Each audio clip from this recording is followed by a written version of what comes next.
ڈر جائے ماحول کے خونی منظر سے، اس دور میں جینا لازم ہے جس دور میں جینا مشکل ہو۔ میں آج ہی کل لبرٹی چوک 11 بجے عمران خان کی لانگ مارچ میں شرکت کے لیے لاہور پہنچ گیا ہوں، کیونکہ اسلام آباد میں میرے لیے حالات بہتر نہیں تھے۔ ساری قوم سے اپیل کرتا ہوں کہ اس لانگ مارچ کو تاریخی اور حقیقی طور پر اس ملک کی آزادی کا پیش خیمہ بنایا جائے۔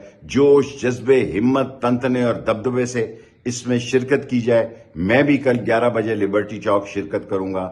آج 5 بجے اس لانگ مارچ کی حمایت میں اور ارشد شریف کو خراج عقیدت پیش کرنے کے لیے آج شام 5 بجے ڈیفنس میں اہم پریس کانفرنس کروں گا۔ پاکستان زندہ باد، نبی کا جھنڈا بلند کریں گے، کالا کالا رسول اللہ کا علم بلند کریں گے اور اس لانگ مارچ کو انشاءاللہ کامیاب کریں گے۔ YouTube پر گوگلی نیوز دیکھنے کے لیے youtube.com کی سرچ بار میں googly news T V type کریں۔ گوگلی نیوز کے پیج پر سرخ رنگ کے سبسکرپشن والے بٹن پر کلک کرنا نہ بھولیے۔ YouTube پیج پر اپلوڈ ہونے والی ویڈیوز سے باخبر رہنے کے لیے بیل آئیکن پر کلک کیجیے۔ آپ کو ہر نئی ویڈیو کے بارے میں نوٹیفیکیشن موصول ہو جائے گا۔